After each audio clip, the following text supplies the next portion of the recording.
连家的一幢是20号，楼店面是纪灵坊裱画店，2楼是吴家的居亭，3楼是吴志老的居处。2、3楼之间的楼梯有一块厚木板门相隔着，还加上一条粗铁链锁住。原来裱画店中有2个彪形大汉看守着，是专门保护志老安全的。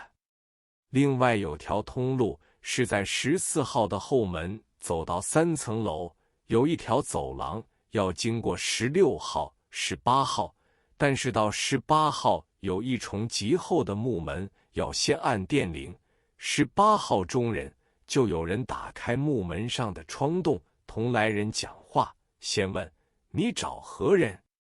要是说来找吴志老，那人一定回答说吴志老到南京去了。接着就要讲一句隐语，我知道志老昨天已回来了。里边的人又会说志老生病不见客，然后把卡片递上去说请你递给志老试试看。于是他才肯接受名片，带到20号志老居处。如果志老说见，这人就会来开门让客人进去，如果说不见，就不得其门而入。这种方式等于军事区要对口令才能进入禁区一样，而且这种暗语对话随时会变更。据说18号住的也是护卫人员，我由阿林领过，依照这般方式去了5次之后，后来只要按电铃，里面的人见到了我就会开门，要是我带一个人去就又麻烦了。据说在18号与20号之间还有一重机关，可是我知道关防严密，不敢乱闯。这种防卫措置据说是由某方设计，散漫成习的志老极为反对，可是这时他已是高龄，也只好由人摆布。只是2天3天，志老必定要到街头走走，一走之后，少则3里5里，多则10多里，东到杨树浦，南到城隍庙，西到曹家渡，北到横帮桥，一路走来，健步如飞。原来后面远远的还有2位护卫跟着，这2人虽然身强力壮，腿力却不及80余岁的志老。幸亏志老有一种习惯，喜欢在街头买零食吃，如豆腐花、绿豆汤以及大饼油条之类，边行边吃，最后必定找到一家小茶馆，坐上1、2个钟头，护卫人员到这时才能透一口气。不受俸禄，欲说自己吴志辉一生不做官，在他中年时担任过爱国女学教员、报馆编辑，向来主张自己赚钱自己用，除了国大代表、监察委员外，凡是属于官阶的俸给，他都不接受。志老自奉极简，平常衣饰绝不讲究，一套布衫裤，一袭旧长衫，总要穿10年8年。他生平最反对的是坐汽车，向来住的房子多数是大饼店的楼上或在贫民区中的旧屋。当局配给他高等房屋，他都拒不接受。我去的吕班路那幢楼宇，他说是生平最好的居处，因为他和连南湖是同乡而兼亲戚，照样月月纳租。因为这不是官家所供给，所以他才肯住下来。但是他家中陈设简陋，四壁萧条，任何人都想不到这是大名鼎鼎吴志老的居所。他的日常生活的支出全靠他自己御书的收入，他定的润利，墨金并不太贵，所以求他写字的人络绎不绝，都由楼下纪灵坊裱画店代为收件。他没有工艺婢仆，收件时加磨费1成，这1成送给阿林。据我的观察，求志老墨宝的人平均每天有100多件，件数如此之多，是任何书家所没有的。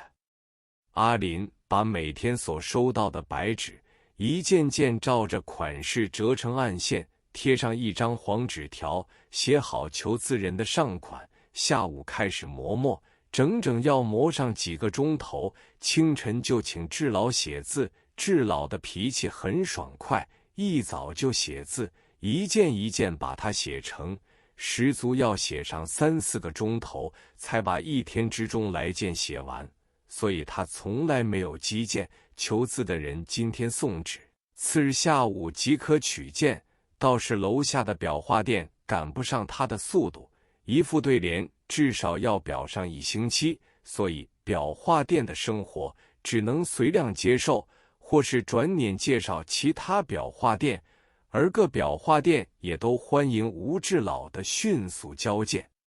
因为普通书画家接收来纸及款项后，往往交件无期，志老这样一会儿就按期交件的习惯，在书画家中不做第二人想，所以他的御字生涯越来越好。再加了附庸风雅的人，在抗战胜利之后，家中都希望挂上一副吴志老的对联。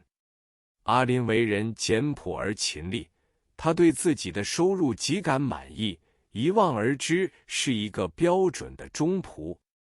我渐渐成为吴家的常客，我才知道志老有一个脾气，欢喜高谈阔论，同时也喜欢别人倾听他的讲话。可是门禁森严，而访者极少，他觉得非常寂寞。上午以写字做消遣，饭后午睡1小时，醒了之后特地去找3、4个失学的小童，免费为他们授课，并且定出规律，每天由2点钟讲到5点钟。这些小童哪里来的呢？一个是裱画工人的儿子，一个是卖红山芋的儿子，一个是对面凤群婆的女儿。他替他们买好了笔墨、书籍，教他们国文、英文、算术、写字4科。据说多的时候小孩子有7、8个人，少的时候也不会少过3人，以此作为消遣。他说一个人困守家中要气闷煞灾。午时之后，他就眼巴巴地等着朋友来访问他，但是他有一个严格的规定，绝对不肯接见新闻记者，因为新闻记者常常把他的话记错，搅出许多事来。而他的老朋友也不多，年纪相仿的人都已先后物化，50、60岁的人往来也少，20、30岁的更不肯去见他。所以我在诊愈之后尝试陪他谈谈，他表示极端欢迎，往往6点钟去，要到8点钟才放我走，而且临走还要摆上一个噱头，说还有一件妙事告诉你。因此我常被他拖到9点钟他临睡时才放我走。